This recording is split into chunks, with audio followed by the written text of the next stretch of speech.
Well, good morning, good afternoon, good evening. Welcome to the second episode of the AI Analyst question mark. That question mark is really important. My name is Andy Cotgreve. I've been in the field for 20 years. I used to work at Tableau, and now I'm trying to find out, how is AI disrupting this field of data analysis? Is it doing it for good or for bad or for indifference? And the goal of this episode is to challenge my 2026 predictions once again. In case you didn't see them, I predicted OpenAI will implode. Oh, actually, I just deleted my ChatGPT account. I'm trying to contribute to that. Semantic layers are going to continue to dominate, and data literacy funding is going to dry up at the end of this year. And that makes me really sad, but I think that's the way we're going. But in this one, we're focusing on the middle one, semantic layers, knowledge graphs, ontology, your business. Well, we're going to talk about what it means. They're going to continue to dominate the field. And why is that? Well, basically, if AI is going to succeed, it needs to know what your data means. And as I look around, I see semantic layers everywhere. But my guest is going to try and challenge me a little bit on that. So I have a great guest here. We worked together at Tableau. Charles, say hi. Hi, Andy. Good to see you. Hi. Thank you. I'm so excited to be here. Thanks for having me. I hear you saying that you are trying to to grease the skids on the ChatGPT prediction by closing your account. I would like to know in this presentation what you're doing to try to thwart the semantic layer argument with your outsized influence in the industry. If you're signing up for a bunch of semantic layer tools to try to cause your prediction to come true, or well, actually, as I said in my predictions video, semantic layers I find the most boring topic in the world. Don't turn off, everybody, because I'm a front-end guy. It's why I loved working at Tableau, and all those data engineers and architects who would make our data connections. Thank the Lord for them, because they enabled me to do this front-end work. So I keep seeing semantics growing in importance, and I'm like, oh, it's boring. So I don't want the prediction, but well, I do want the prediction to be true. So yeah, so tell us, what's your first sort of counter to the argument? What's Hex's viewpoint? Oh, by the way, before we start, just as a quick preview, if anybody watching wants a free Hex trial, we've got a QR code. You can go and check that out and get a 30-day free trial. Is that right? 30-day free trial, yeah. By being an Andy listener, you get an extra 2 weeks on our standard free trial. So enjoy. Thanks. Yeah, I do work for Hex, and we're sponsoring this show. But more than pitching Hex, I want to just talk about the semantic layer topic with you. And I will have some demos of the product for people that are curious about that. But on the semantic layer point, I think this is a super interesting debate in our industry right now. And the quote you just showed on your slide of without context, your AI analytics is dead or something like that. I think I actually agree with that. I think what I disagree with is that semantic layers are the silver bullet or the right way to unlock context. I think 6 months ago, I was hearing a lot of hype around semantic layers too. I think we can talk a little bit in this show about what that even means and kind of why they're considered a really helpful thing for AI analytics. But I think my position is going to be, if you believe semantic layers are the secret to unlocking AI on data, I think that's just a very myopic view. I think the context puzzle is much bigger and broader than that. And I'm going to argue for a broader definition of context that I think is the real unlock for AI. There you go. Fantastic. You have just accused me of being myopic. It's a great start. Well, you are wearing glasses. I am. Actually, I'm getting a sore neck these days because I'm going through the varifocals, but that's a sign of aging. Anyway, okay, let's come on to that. But I think you're right. Let's do some definitions first. Tell me, what do you think a semantic layer is? Is it the same as a data dictionary? How are they different? Do we need them both? And what else is, well, start with those questions. Yeah, I mean, I'll give you my definition. And I can give you some backing for kind of why I think this is the right definition. But semantic layers have been around for a while. They predate LLMs. They have been a concept, I think, in the data world for maybe a couple decades. The idea with a semantic layer is, I like to describe it as like a set of instructions. So when you're querying data, there's a set of instructions that kind of sit on top and dictate how the query runs. And the reason that's useful is it can help standardize certain types of queries for analytical purposes to make sure they're consistent and they're trusted. And maybe people in the organization who don't know how to define certain metrics or join tables can still ask analytical questions.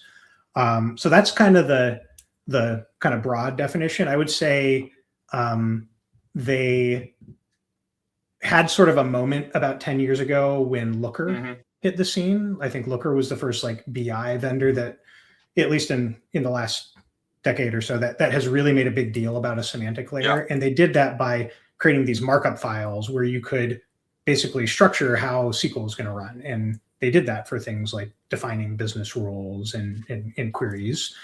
And then more recently, we've all been introduced to LLMs as like this incredibly powerful tool. And people are like, well, I want to use LLMs on my data. I want to ask a question and get an answer. And we've all seen that these tools are great and powerful, but they're not calculators, right? They're not amazing at doing like analytical mathematical work. They can hallucinate. They can lack some of the human judgment and reasoning that I think we sometimes take for granted when we work with data. And so a natural build on that, I think, for a lot of people was like, oh, what if we put a semantic layer in there? What if we kind of gave the LLM access to the semantic layer, and then the semantic layer can kind of force queries to run on defined metrics and dimensions and things like that. So that's... Go ahead. Sorry, finish that point, and then I'll finish your So that's my definition. And the other thing I was going to mention is there is this effort in the industry called an open semantic interchange, which a bunch of vendors, including us, but maybe more notably for some people like Salesforce and Snowflake and DBT and other like very influential data companies have committed to, of like, we're all going to support the same standard for semantic models. And it is roughly defined how I described. There's metrics, dimensions, and relationships that can be defined in these sort of YAML market files that force SQL to operate in certain ways. And all these data vendors are committing to supporting a similar standard. I mean, how fantastic that there could be an actual standard within our industry. That would be that would just be very, very nice indeed. So I want some specific examples, right? So is semantics, let's say, if I define my product field as a string, is that semantics? I mean, I'm just throwing some questions at you that I know the answers to.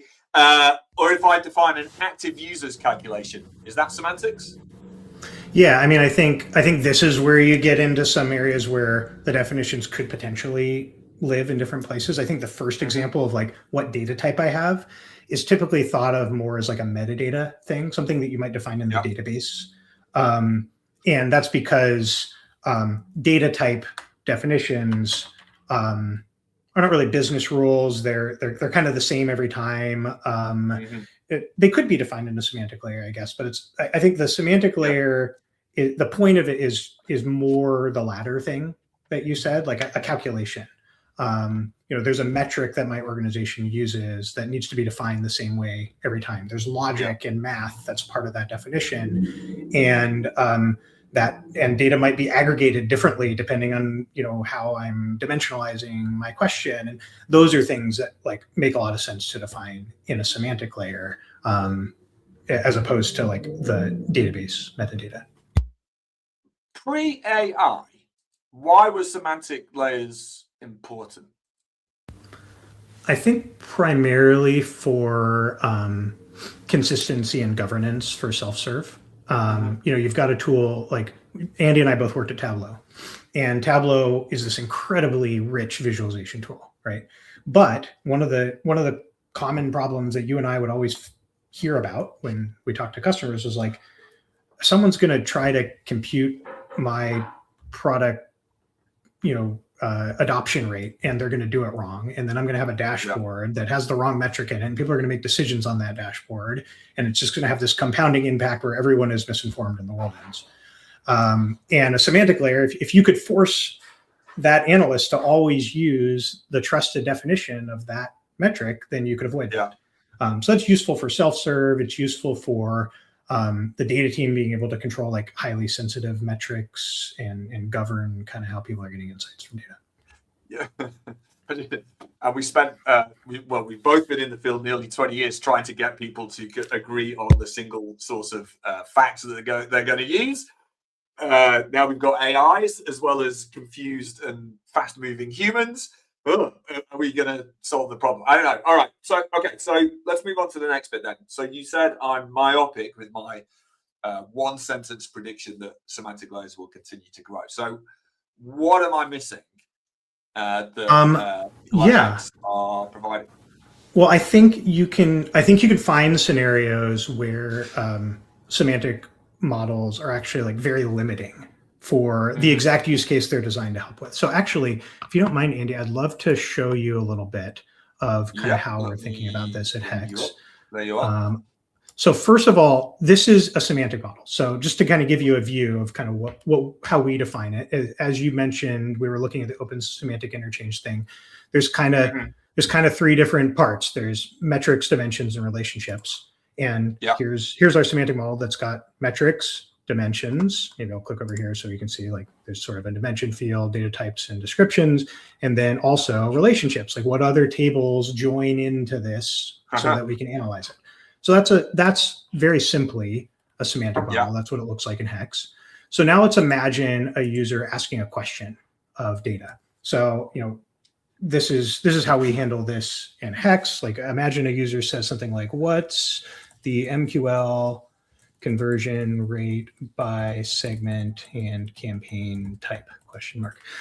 Like I'm in marketing. That's the question you and I used to ask all the time. We were in marketing at Tableau, right? Yeah, I work in product marketing at Hex. A lot of people ask questions like this. I create a lot of content. People are like, well, how do we make sure that we're creating content and campaigns that is actually going to convert into customer interactions with us?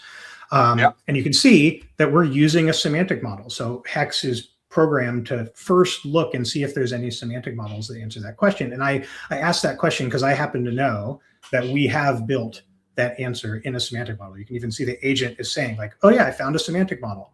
It's got campaign type and it's got conversion rate. So I'm going to build you a chart and an analysis that helps you answer that question using the semantic model.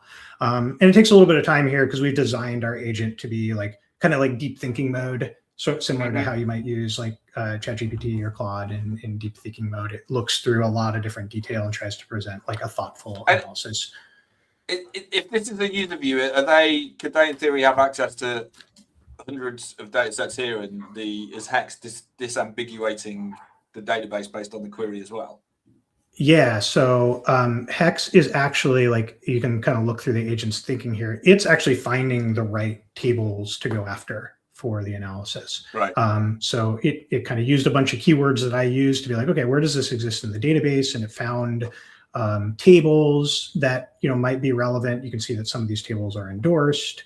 It actually found some existing Hex projects. So like, you can imagine you're working in a business intelligence, workspace. You've got a library of different dashboards and reports. Maybe some of those answer the question. You don't need to have the AI generate like a novel analysis.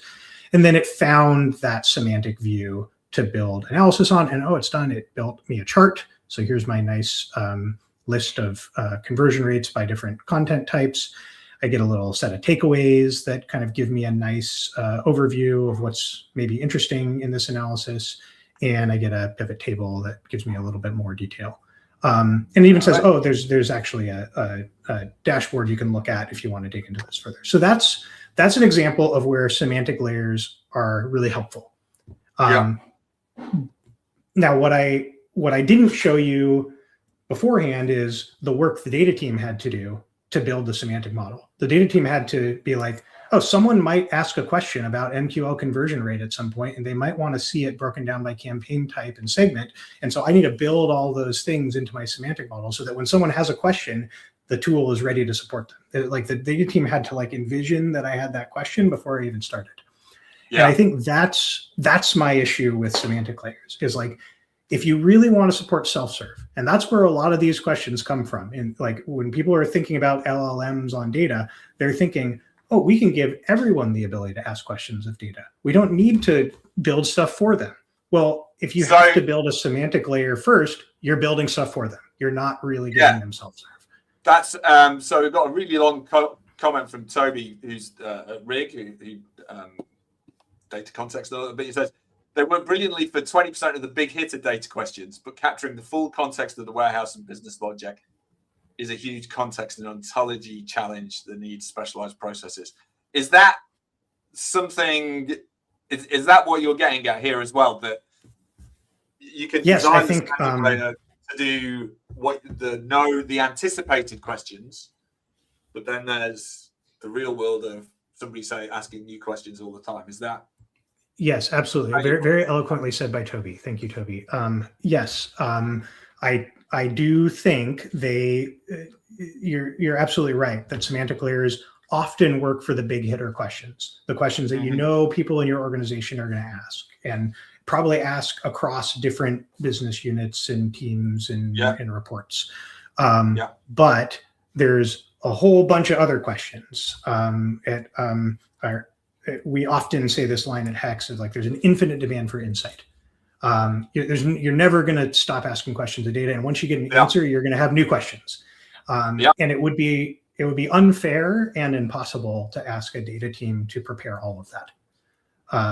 And so that's where I think semantic models break down. If you don't mind me continuing my demo, Andy, I'll show you another example. So it's really interesting because I think this is the gap I have in my knowledge, right? And this is why I'm doing this video series, because I've always gone like, well, you could try and define your data. If you could stop your organization running today and then go and speak to everybody and define your data, then that's great. You have defined your data as of the 4th of March, 2026, when we're recording this, right? But next week, who's to stop Jane in accounts or John in marketing to come up with a new thing they need to measure, right? And the business has always changed. So you've always got this semantic gap, which surely is a challenge, right? So yeah, if you can control the people in your organization and force them to only ask questions that you've thought of, then it probably is a good way to handle it, to have semantic models. I can't wait to run that. That's the company I want to run, Charles, where I control everybody. So let me ask another question here. So which campaigns and channels should I prioritize if I'm trying to optimize for NRR? So this is a much broader question, right? I'm not just asking like something that can be one shot with an aggregation of the database. I'm asking for some explanation and some thinking and why. And I'm also asking about a metric that I don't have defined in the semantic model. And for those that don't know, could you just describe what NRR is? Well, I don't have to, because Hex actually has this very nice guide built in that is another piece of context that I'll get to in just a minute, which is net dollar retention. So this is a common SaaS business metric that is like, how much do companies renew for? On average, do we renew companies for 100% of their contract value? Do we upsell them? Do we renew them for 150%? Do they downgrade? It's a great kind of measure of customer health in a SaaS business. So I'm trying to optimize for NRR. So if I'm asking about campaigns and channels as a marketer, I'm probably thinking about like campaigns that'll help drive like adoption within existing accounts. There's not necessarily a clear join path for that. So like it might not make sense for me to have relationships defined beforehand. There's not a metric set up in my semantic model. So it might not make sense for me to only use existing metric definitions.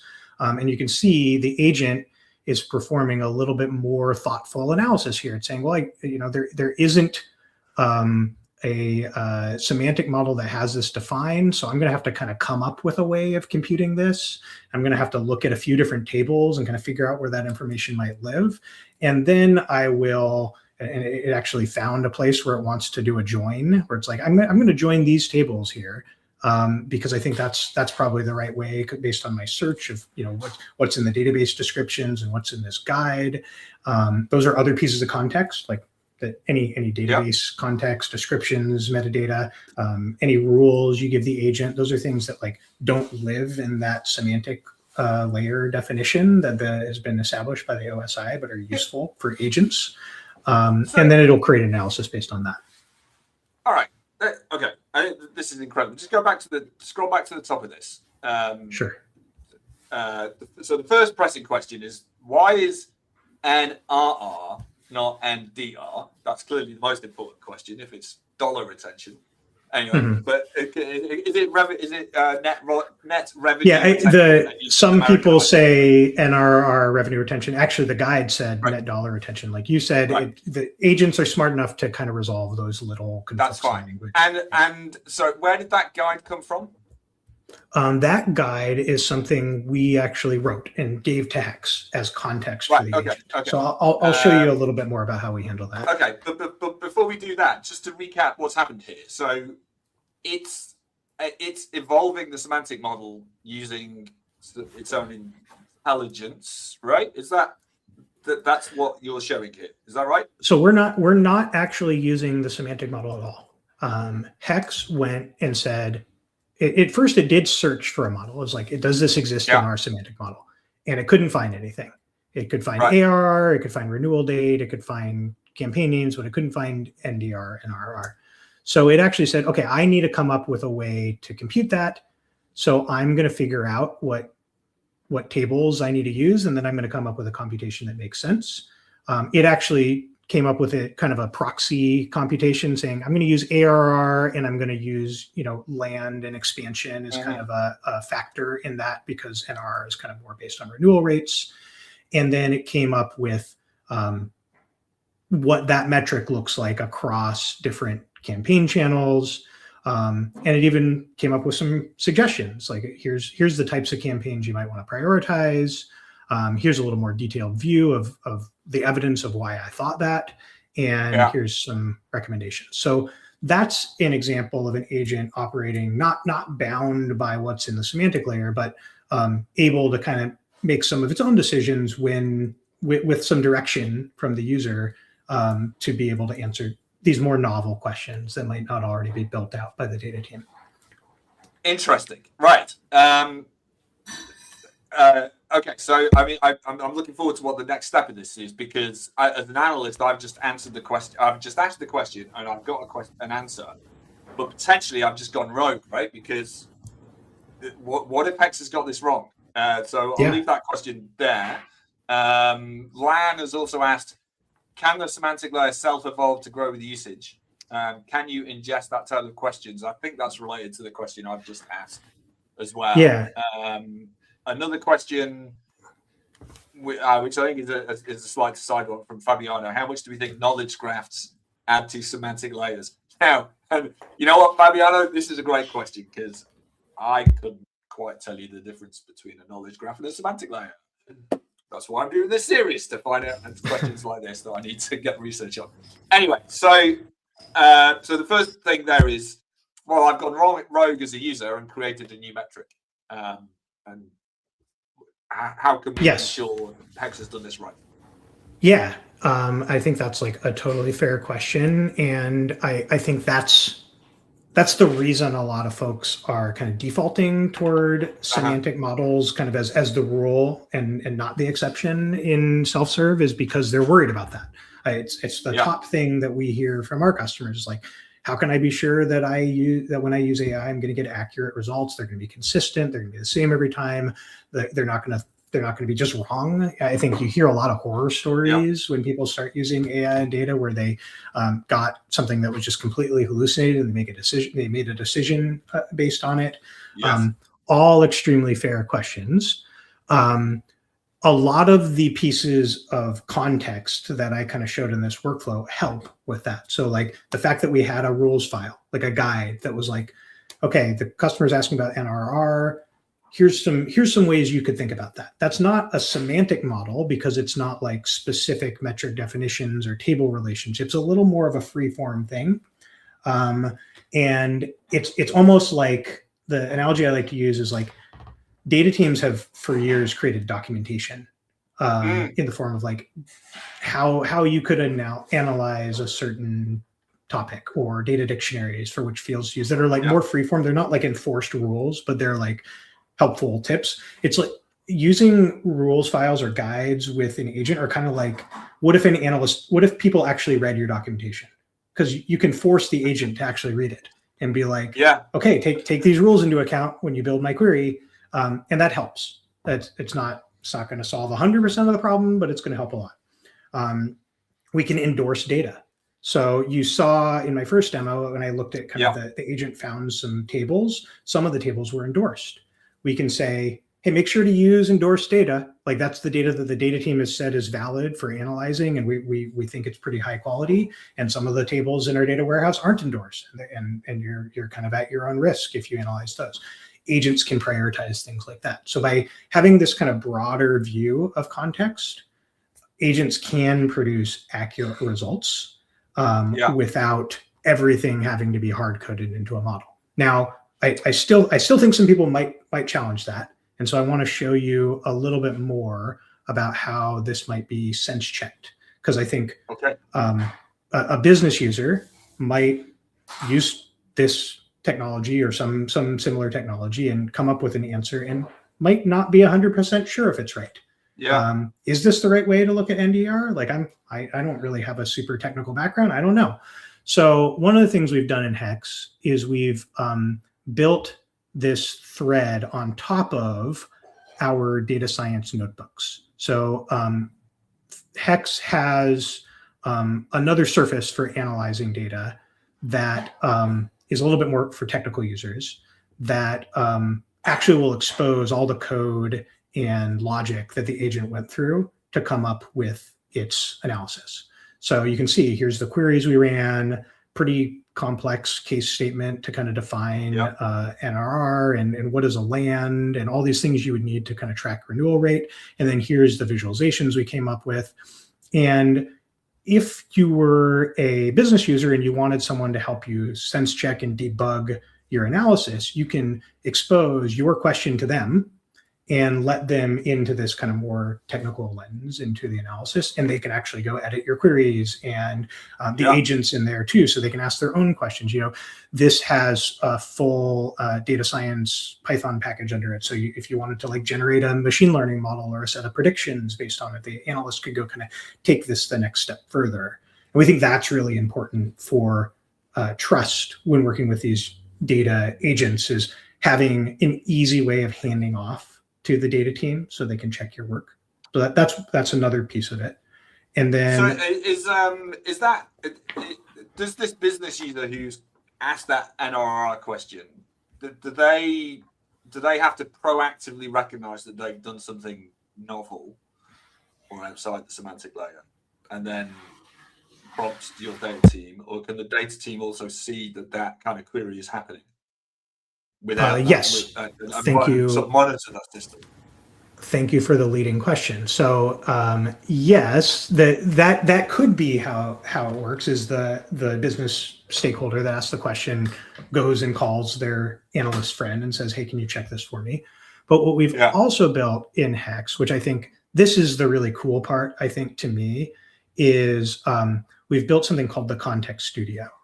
And the Context Studio is where data teams can actually have observability into the questions people are asking of agents proactively without someone having to call them up and ask for help. And you can see I just refreshed the screen and there's my question that I just asked. So this is a feed of questions that people are asking of agents. There's some stats here on just how successful questions are being. I can see that, for example, you know, when people are asking about revenue thresholds, we're actually getting a lot of warnings. So that might be an area where like the agents aren't super great. They aren't giving us great results, and maybe that's an area where the data team needs to invest in building Yeah. some more context. We can even see we got a warning with my question, missing context. So the system automatically looked at that thread and said, hey, there was some context missing that made it difficult for the user to really trust this answer. And we can click into that thread and see what the user did. Here's the thread. And we can even see, oh yeah, the agent actually had a hard time finding the table. The guide was telling him to look in this place. The table didn't seem like it was there. I had to kind of improvise. And so this is now something the data team can look at and say, oh, I better fix that guide. I better make sure that I've got the right tables endorsed. Those are really kind of tangible suggestions for a data team so that they can scale their work and build the context needed for people to trust these agents. So that's fantastic. I know we're at 30 minutes now, so we're probably just going to go for a few minutes longer. This is really right. Okay, so 20 years ago we had spreadsheet hell. Then Tableau blew the BI industry apart, and we created dashboard hell. Hurrah! What I see in this and other products is that, in theory, we're freeing the business user to ask their own questions. There's obviously, as that scales, you need a data team that can scale and monitor the questions being asked to evolve the semantic model and, well, evolve the whole platform to add better context. Is there a new hell, or is the system Hex is building? How confident are you it's going to scale and be manageable? I think that is the question that data teams and analysts are struggling with right now. I think they, like it or not, data people are being turned into context curators. Like that is, I think if you are an analyst or you work on a data team, like that's your role now. It's also your role to build great analysis and distribute reports to people and make sure that like the governance is in place and all the things that you've been doing. But now you have another role too. And that's, I think, why it's overwhelming for people and why a lot of people are questioning, does this scale? And sometimes maybe defaulting to like, well, I can take on a semantic model. That's kind of a known quantity. That's not too much of a lift, but I've got to manage all these different types of contexts. I don't know if I can do that. What we've tried to build with our context studio is a way to easily manage that through like a single access point to what data is endorsed, what guides have we defined to help agents answer questions, where are our models, and where can we build more models, and give the customer like an automated feed of like where they should be spending their time. So that's our attempt to help it scale. I think it's a super valid question of like, does it scale to, enterprise usage? I think one thing that I'm excited about, and this is kind of related to Fabiano and Lan's questions, is agents are also going to get smarter at helping with this process too. So one of the things on our roadmap, just as an example at Hex, is like, we should have an agent that tracks all this stuff, all these prompts that people are putting in the agents, and give us a feed of like, it seems like these types of questions are the ones you should prioritize for building additional context. So it really helps the data team prioritize their time, and they don't have to go think of it as something where they have to go get context for the entire universe of data they have in their enterprise. They know where to focus. And I think that those are the types of things that will help teams scale more. You know what? I feel like that was your mic drop moment, right? If you're a data analyst, you're becoming a context curator, right? Whether we like it or not. I think you've captured something that's kind of been mushing around my head and I've not managed to articulate. But I think that's really a really profound observation. So let's see in 12 maybe. Go ahead. I think it's understandable that like people feel ambivalent about that. But I think I see it as like a huge opportunity to get more strategic, because you really get to like partner with your business stakeholders to understand the questions they have. And like what I've seen is a lot of companies that take this approach feel like they have more of a role. The data team feels like they have more of a role in the decisions the business is making. because they're really partnering with them to be like, okay, how do you want to define these metrics? Like, is this right? Is it like what types of decisions are related to this? What types of questions? And that's what I think is really exciting about it, is the data team gets to have like more of a role in like the strategic decision making as a business. That is such a transformation, right? For everything we've done as we work together over the last 15, 20 years, right? Well, I think that is a fantastic place to finish. So, Charles, this has been amazing. How can people try this out for themselves? Thanks for putting the link on the screen, either by putting this link in your browser or by scanning our QR code. You can actually try out a free trial of Hex for 30 days. You'll have access to our Teams plan, which has all the capabilities I just showed. So if you're interested in learning more about Hex, I'd love to hear from you. I can also tell you my email address is charles@hex.tech. So you can always send me comments or tell me you hated this if I didn't answer your questions or something like that. We love to hear from data people, and so please reach out if we can be helpful. And thanks for the cool discussion, Andy. Always great talking to you. Yeah, as always, Charles. So yes, unfortunately, you've just added context to my prediction. Semantic layers with extra context will grow in 2026. Sounds good. Well, with that, Charles, thank you for joining us on the AI Analyst. To everybody watching, thank you again. I've got another episode coming up in a couple of weeks, but I'll announce the guest soon. All right. Take care, everybody. Bye-bye.